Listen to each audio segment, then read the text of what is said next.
I love Hanukkah. I love everything about Hanukkah, and I always have. I love the symbolism of Hanukkah with the lights, the idea that we can be our own light and we can shine upon our communities, and it's a holiday that has a lot of pride. I love the image of a menorah in a window, just sharing with the world what we have to offer. I love the bravery of the Maccabees and the sense that we really can overcome, the idea that miracles can happen. And I think it's such an optimistic holiday, and it's something that kids can delight in and parents can share in, and there's just something for everybody in Hanukkah, and I just adore it.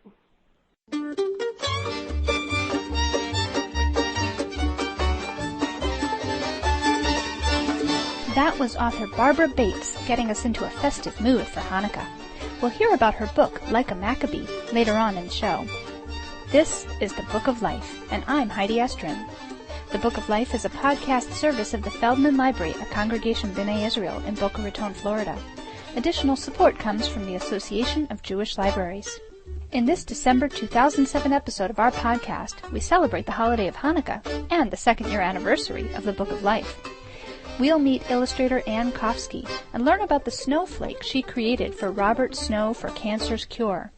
We'll hear from Sarah Lamstein and Neil Waldman, author and illustrator of the new Hanukkah picture book, Letter on the Wind. Kenny Ellis will tell us about his CD, Hanukkah Swings. And, as I mentioned earlier, author Barbara Bates will tell us about her chapter book, Like a Maccabee. So light your candles and bask in their glow while you listen to the Book of Life.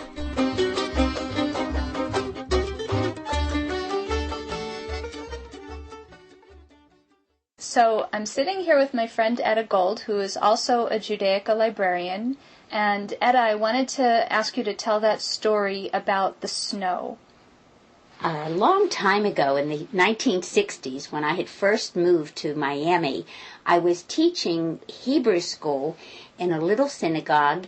I went home for Thanksgiving, home being Pittsburgh, Pennsylvania. So in December, I was back with my class. These students in my class had never seen snow. I was telling them about my trip home to Pennsylvania and how beautiful it is up north at this time of year with the snow, and it had snowed on Thanksgiving that year.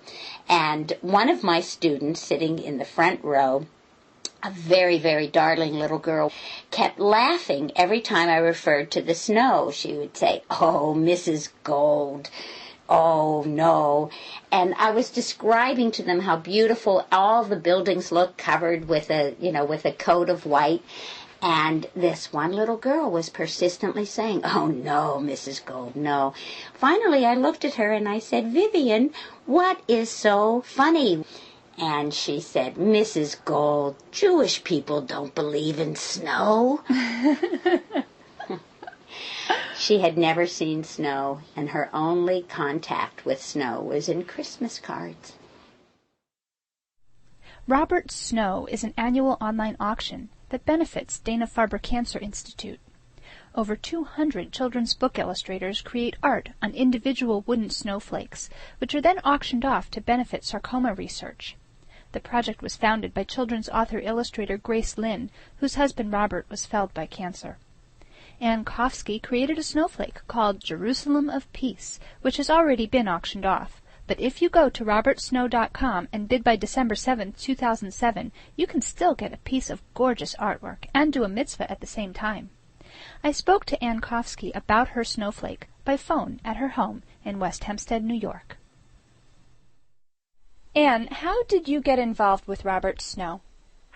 Think about illustrators who are all sitting home alone with our drawing boards, very, very isolated. So there's this great chat group online called picturebookartists.org, and a number of the artists there participated. And I said, "Hey, that seems like such a great idea.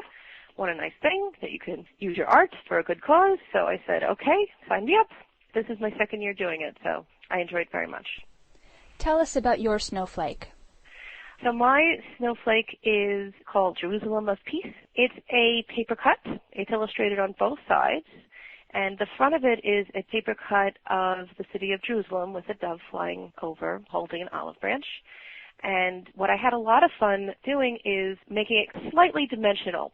Paper cut like the walls of the city and raise them up a little bit so they're in front of the cutout of the actual city, and a little bit sculptural. And you can open and close the doors, which is fun too. Although if you do it too much, it'll probably tear because it's made out of paper.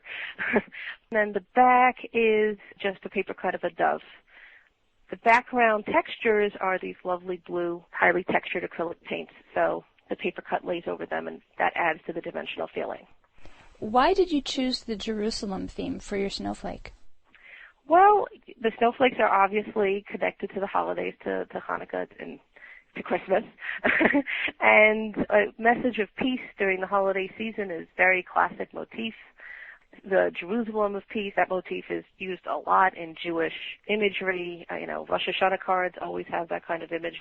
And I thought I would carry it into this holiday as well. It seemed very appropriate. Also, Jerusalem is universal to everybody. Jews like it, Christians like it, whoever wants to bid on the snowflakes like Jerusalem. Many of the Roberts snowflakes have a Christmas theme, and yours is possibly the only one with any ties to Jewish imagery.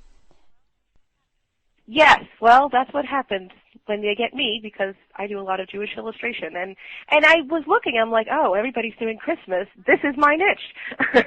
I can be the one to provide the one Jewish image here. So that was very nice, too. I did the same thing last year, actually. In last year's snowflake, I made a little snowman carrying a menorah. So I'm representing. I liked the comment from Ann Bowles-Levy of the Book Buds blog in her interview with you, where she says she picked your snowflake to feature because it's just nice to feel included. Was being inclusive important to you as you designed your image? It's good to be inclusive, but, I don't think there was anything wrong in doing something very specific Jewish, which is what I did last year, or doing something very specifically Christian, because there are so many snowflakes and so many things to pick from that even if mine is very, very Jewish, someone who wants a Christian one can just go 3 snowflakes over and find something that fits them. So, yes, I think being inclusive in terms of the entire auction is important, but in terms of each individual piece, I think it's good to make your own statement as an artist, and sometimes when you make a statement, you have to narrow what you're saying because you can only say so many things at one time, especially in such a small snowflake. So, of course, there could be Christmas ones and Hanukkah ones, and I guess there should be a Kwanzaa one somewhere so that everybody has something that they can participate in such a worthy cause. Will you get to find out the ultimate fate of your snowflake, who buys it, how much money it raises for cancer research? Yes, and it's so funny because, as I said, we're on this chat group, and we're such horrible artists because when this auction is on, we're all sitting there monitoring who's bidding on our snowflake, what's it up to now, and our whole egos are wrapped up in whether we get bids or not. It's terrible. So we absolutely care. We shouldn't care. We should just be philosophical and zen-like that everything is good and it's all going for cancer research and hooray, but really we freak out. Say, oh, does anybody like me? Some of our listeners may know you from your book illustrations, like this year's book, My Cousin Tamar Lives in Israel, by Michelle Shapiro-Abraham. Yes. In the books, you don't use paper cuts, you use paintings. Yes, I have 2 styles. One is this fun, painted, cute kids thing, and then on the other side is this paper cut. They're very bold, graphic, and a little bit more grown up. I do both styles, and sometimes my painting gets into my paper cuts, and sometimes my paper cuts gets into my painting, kind of like the Reese's chocolate and peanut butter thing. That's exactly what I was thinking of, was the chocolate and peanut butter. So, for example, on the snowflake, it's a paper cut, but that little dove flying above is painted. And that often happens with my work. I'll have a painting with a little paper cut in it, or a paper cut with a little bit of a painting in it. So both styles feed each other. Do you want to tell us a little about My Cousin Tamar Lives in Israel? My Cousin Tamar Lives in Israel is from URJ Press, and it's really lovely. It fills a really nice niche. It's just about 2 cousins, and he just compares and contrasts how he celebrates holidays in America versus how she celebrates them in Israel. For young children, a nice taste of Israel that's completely positive, completely non-political, completely just happy and fun. I think it's just a wonderful little book that needed to be out there. The other project I just finished is a calendar for Tidemark Press called Joyfully Jewish. I'm really proud of that calendar because it kind of collects illustrations from all of my different books and puts them together, and it's a really wonderful portfolio of my work. Do you have any new Jewish books in the works? Yes, I'm doing another one by Michelle Shapiro-Abraham right now called Shavua Tov, and it's about Havdalah. Ann Kofsky, thanks so much for speaking with us, and Happy Hanukkah. Oh, thank you. Thank you so much for having me. Happy Hanukkah to you, too.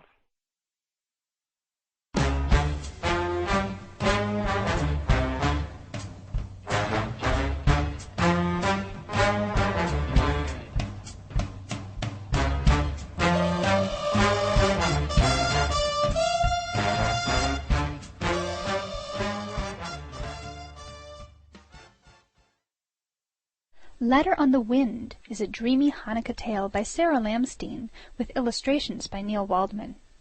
When drought ruins the crop of olives and olive oil, Chaim writes a letter to the Almighty, asking for oil so that the villagers can light their Hanukkah menorahs. He releases the letter on the wind, and it's carried to a rich merchant who is glad to help. The merchant sends oil, food, and a jeweled silver menorah to Chaim. When villagers accuse Chaim of having stolen the costly menorah, the merchant rides to defend his new friend's faith. "My name is etched on the menorah's base," he says, "but the Almighty had me send it." I spoke by phone to Sarah in Newton, Massachusetts, and Neil in White Plains, New York. Sarah, Neil, tell us about Letter on the Wind. As soon as I was through with the first reading, I fell in love with it. I learned a long time ago that if I don't love the stories that I'm illustrating, that I really don't do such a great job. So it's been many, many years now that I've really carefully selected the stories, those, of course, that I don't write, the ones that are still written by other people. It's a retelling of a Jewish folktale in a book called Folktales of Israel, edited by Dov Noy, and this particular tale is from Tunisia. The original was a Passover story. Tell us about the setting for the story. Yeah, it's sort of an unspecified Middle Eastern village, and I guess I was thinking of somewhere in Iraq. I wanted to give a sense also of a Jewish community that lived outside of Israel. I love the non-specific reference to time and place. I decided that in doing the illustrations, I'd use that leeway, but I wanted to make it somewhere, perhaps in Southern Europe or in the Middle East. But I didn't tie the buildings or the clothing to one specific place. Started with that image of Chaim on top of the hill, waiting for the strong gust of wind to come and then letting go of the letter. And then from that first painting, other images began coming into my mind about where, when, how, and all of the little details about the characters and the setting. There are a lot of themes going on in this book: faith, generosity, the mystery of God's hand in human affairs. Which one of these themes is the most compelling for you? It seems to me that the focus is about faith and kindness. You have this wonderful character who believes that if he's able to just find a vehicle, that God will listen and answer his plea. So I think to me that's really the central piece of it. For me, I have to say that I am most moved by the generosity of the merchant. His response is just total joy when he reads this letter and he says, the Almighty has chosen me to do this deed. I love that, and in a way it's like a call to all of us to do the deed, to do whatever needs to be done wherever there's a need, and that's what speaks strongest to me, I think. I noticed that there are birds of one kind or another in every single illustration. What's the significance of that? You're good. Well, if there's a picture book and there's a sentence that says there was a red barn on a green hill, and on the page opposite you see a red barn and a green hill, what do you need the picture for? And what I'm always trying to do is I'm trying to add something in the pictures that will sit next to the word, and when the pictures and the words are seen together, it's almost as if there's a reality which is greater. In the beginning of the story, the wind almost suggests God. And I thought, how can I use that idea of the wind? And then I thought, what about birds in the sky, almost as the harbingers of this letter, so that you see when the letter's flying through the sky, there are birds in the background waiting to make sure that it has a safe journey. And I just decided to use that motif throughout, as one of those little pieces. One of the things that I love to do in my books is to reward the people that look real closely, as you did. And there are other little things in it. For instance, the village, all the windows and doors of many of the houses in that first scene look kind of sad. They almost look like they have faces that are frowning. And then those faces slowly evolve, and then when you come to the same village on the last page, they're all smiling. That's also something that I think most grown-ups won't see, but I think 90% of children, say from age 7 and younger, would recognize that and be tuned into that. Well, now I feel really good because I did notice that. Well, there you go. Tell us a little bit about your artistic technique. Well, this is a book that was done mostly in watercolor, and the technique is called a graduated wash, which means that I'll start with one color and then it will very, very smoothly change from that color to another color within a given shape. It's done on Arches watercolor paper with Prang watercolors, which are the watercolors I know, at least in New York, that are used in elementary schools. And I found that the combination of those watercolors and that paper gives me the richest, smoothest colors. The blacks are done with an inking pen, which one of my students suggested that I use. So they're called micron pens. Her name is Bridget Mamoni, and she actually gets credit on the copyright page for lending me her pen. Sarah, what do you think of Neil Waldman's illustrations for Letter on the Wind? I think they're marvelous. I was very taken by the notion of something contained within a square, but then extending beyond it. I really like that. Did he bring anything new to the story that you hadn't known was in there? I was expecting more light in it because of Hanukkah, and the only time that you really see both menorahs lit, this is the last night, so all the oil is lit, is the one time when Chaim has confessed that he's being called a thief and he sleeps very soundly. And it has a strong impact there, I think, as opposed to every page being suffused with light. The writing is so beautiful that it was a pleasure for me to be involved with it. When I get a manuscript that's written this beautifully, I'm trying just to bring my art up to the level of the writing. Neil Waldman, Sarah Lamstein, thanks so much for speaking with us, and happy Hanukkah. Oh, Heidi, thank you. It was a total pleasure. And happy Hanukkah to you, too. Thanks a lot.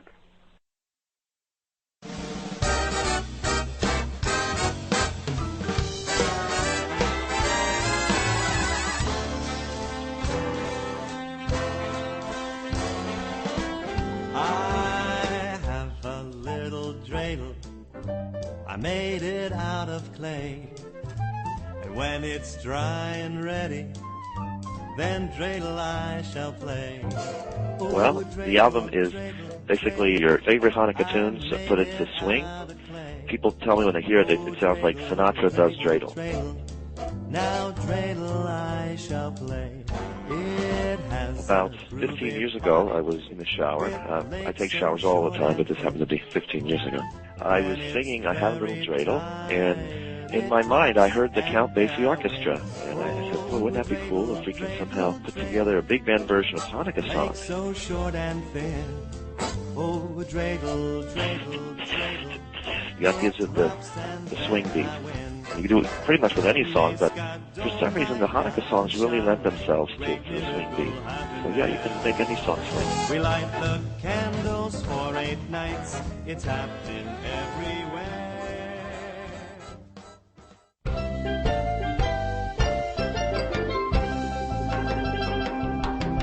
It did take me 13 years to put it all together. I kept asking people what they thought of this idea, and they said it's very nice. Let us know when you get out of the insane asylum. Well, the more I heard no, the more I knew I had to do it. It takes center stage. The Hanukkah Calypso is the rage of the age. Hanukkah Calypso really is ipso. Harvey Cohen became my arranger, conductor, and incredible friend. So we actually met at the deli, and we wrote the whole idea out on the napkin. I think some of the greatest things I've ever done are probably written on napkin. And before I knew it, we were doing a demo.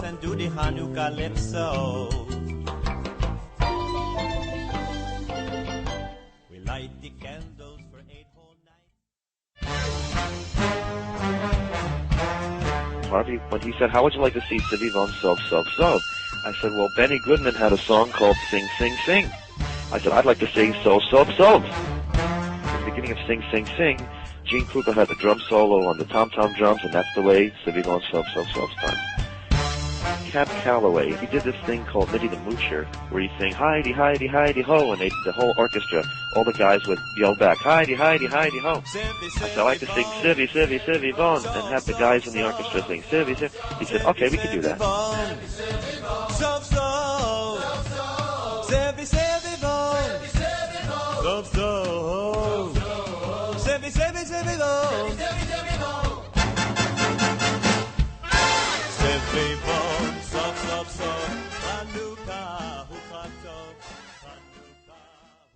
One for each night, they shed a cuckoo light to remind us of days long ago. We have a music video recorded at one of the last live concerts. That's on YouTube. In fact, there's a whole bunch of videos on YouTube about how we put the album together, and you can see the musicians in our recording session. That's all on YouTube. Plus KennyEllis.com, and I'm also on MySpace.com/Hanukkah Swings. Sony Music Box has me as one of the first Hanukkah ringtones for telephones at SonyMusicBox.com. Hanukkah Swings is all over the world right now.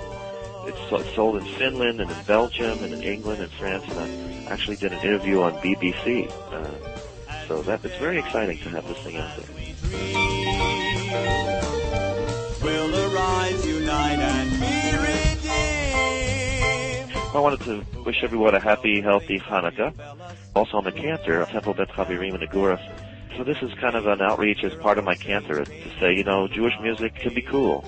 Growing up, all my friends were singing Christmas carols. My Jewish friends were singing Christmas carols.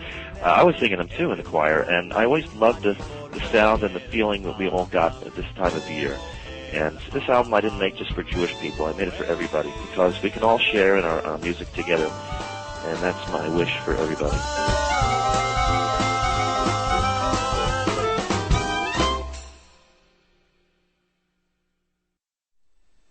Barbara Bates is involved in Jewish children's literature on many levels.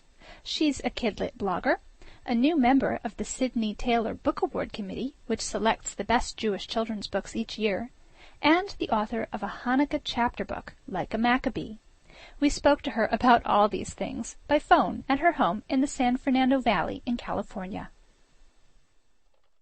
Barbara, tell us about Like a Maccabee.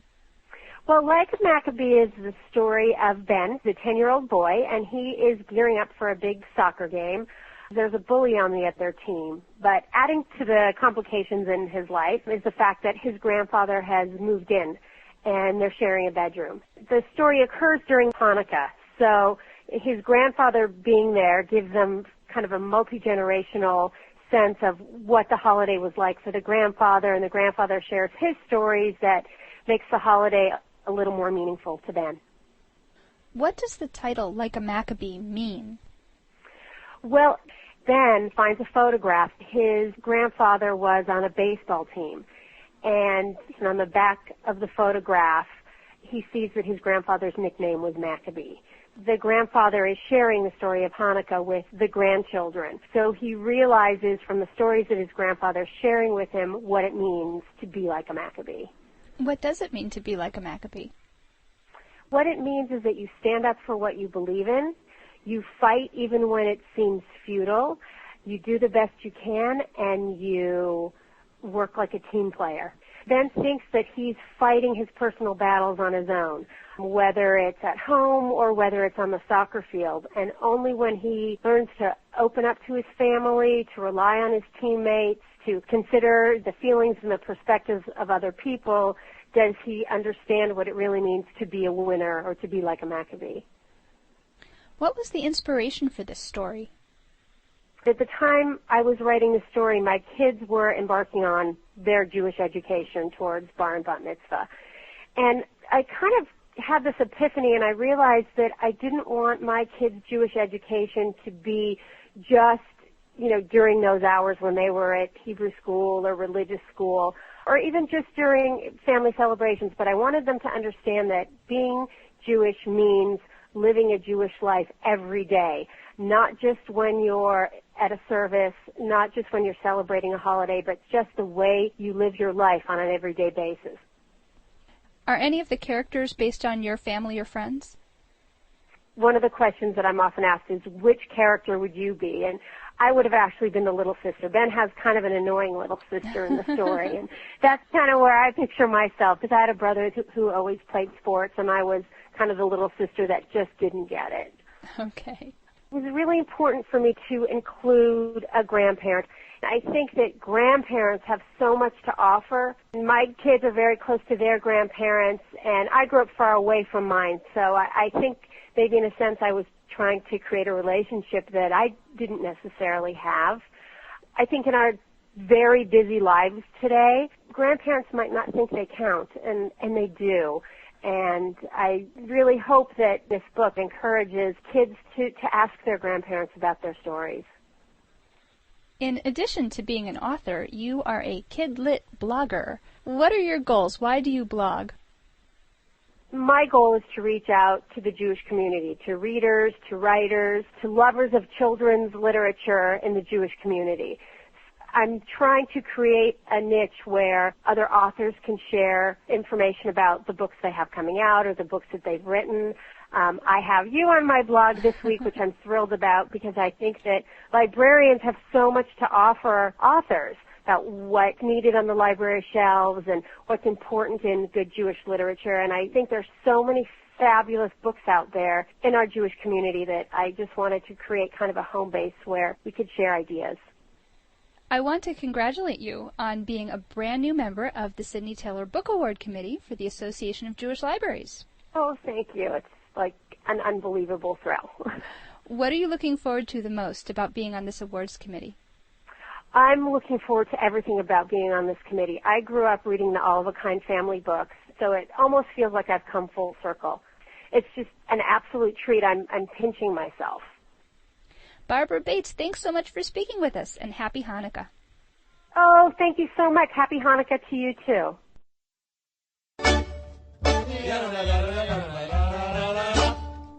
We would love to hear from you. Email bookoflifepodcast@gmail.com, post a comment on our website, or if your computer has a microphone, leave a 2-minute voice message by clicking on the voicemail link on our website. The Book of Life is supported in part by the Association of Jewish Libraries, tending the Tree of Knowledge and promoting Jewish reading by supporting Judaic libraries and librarians. Visit them on the web at jewishlibraries.org. Our background music is provided by the Freilich Makers Klezmer String Band from Sacramento, California, whose CDs feature upbeat music from Ashkenazic and Sephardic traditions with Brazilian, Gypsy, and Celtic influences. Borrow their CDs at the Feldman Library or buy your own copies at freilichmakers.com. To download episodes of the Book of Life podcast, visit us on the web at bookoflifepodcast.com. Links to the books and CDs mentioned on the show are available on this website. You can also hear the latest episode by phone. Just call 916-313-3820. Thanks for listening, and happy reading!